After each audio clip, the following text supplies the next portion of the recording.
Anytime God answers your prayer and the opportunity presents itself, there are always opposing factors that make success not taste successful.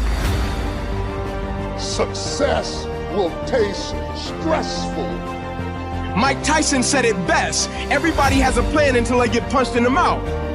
Like everybody is on fire for the Lord until opposition happens. Or when the situation or the circumstances change. How an individual view what they do will always affect how they do what they do. In spite of the risk, in spite of the discomfort, in spite of my own human frailties, is this the opportunity hidden in the opposition? That one premise was the catalyst to changing my perspective on how to manage the rest of my life.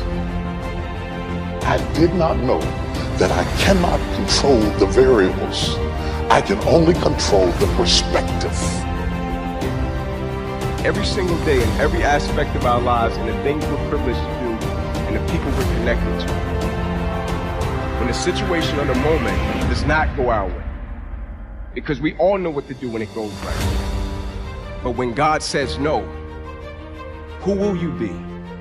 Your success in any level creates an opportunity for envy. The only way to avoid it is to stay down. If you lay dead, even the animals won't bite you. The risk of being bitten is the cost of getting up. And you have to decide, are you so concerned about being bitten that you're willing to spend the rest of your life laying dead? Or is there something pumping down inside of you that says, bite me or not, I'm getting up. I'm going to be the best me. I'm going to do all I can do, even if it risks you hating me. I'm going for it. That's the choice you have to make, or don't get in the game. People don't burn out because of what they do. People burn out because life makes them forget why they do. Let's never forget why we exist and why we do what we do every single day. Let's never take this thing for granted and think that alarm clock wakes us up.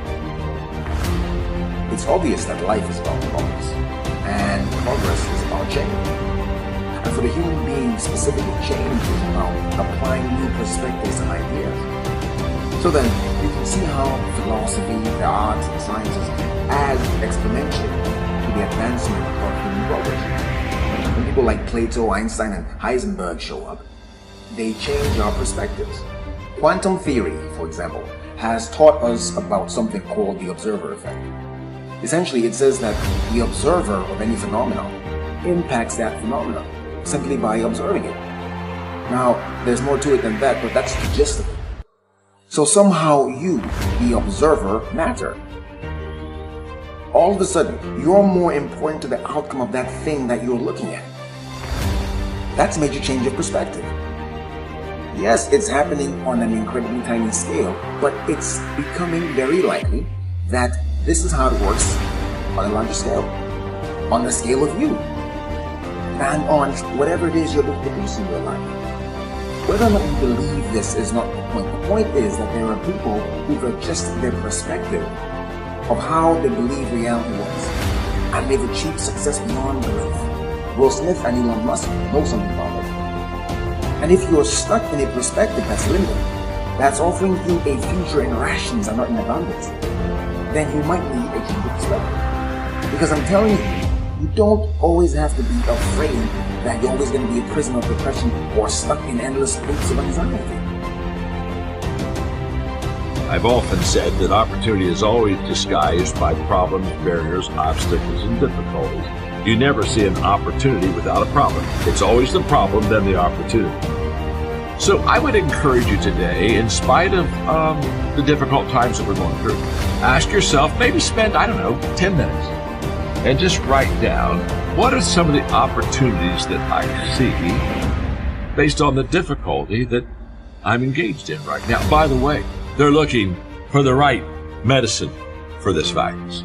And they're going to find it. But remember this, every time you take medicine, it's because somebody got ill, sick, or died. All medicine is a result of difficulty, adversity, crisis. Always has been. Good things come out of bad things. That's where the good stuff is. Are we just the little fishes, abandoning ourselves to the waves to sing and dance and play? Is that what we're doing? And I'm not saying don't have fun. I'm not saying don't sing and dance and play. Enjoy life, of course, and relish the joy of life. But I think you have to make sure you don't dance your life away. Don't be one of the little fishes and never stray from the way. I'm trying to tell you that there's another story in you, a new chapter to be written with new perspectives. Perspectives that aren't contaminated by the hurt, the loneliness, and mistrust of where you came from and what happened to you. This is the sort of stuff I feed myself when things aren't moving. People don't talk much about the observer's expectations. You see, the very act of watching something implies expectations. And to me, that's where the magic happens. Expectations. What do you expect in your life? What do you expect about your dream? What do you expect about your health, about your relationships, about what's possible for you? Because if you don't know that expectations precede reality, then you're working too hard. You're losing steam going uphill when you could be building momentum going downhill. What do you believe about yourself? Do you really believe that you're a loser?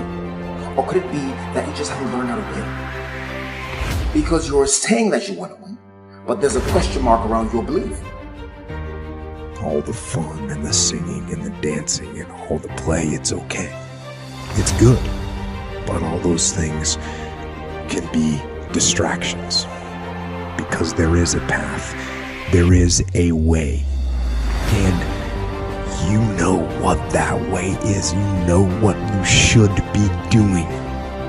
And it's hard to stay on that path because it is the path of discipline and discomfort, but it is the right path, and you know that, and it is that path that will ultimately lead you to where you really want to be, so that you can live and you can die without regrets. What you expect will always shape your reality. It always determines what comes next for you, and I guarantee you that what you expect will always determine what's possible for you. That's why progress is so deeply related to perspective, because your perspective directly influences your expectations. So you've got to watch that. You've got to be open to new ideas, interesting and uncomfortable challenges. You should welcome them. This is the stuff that evolves perception. It evolves perspective, and it influences expectations. This is the stuff that determines progress. How high you're gonna go, or how low you're gonna sink.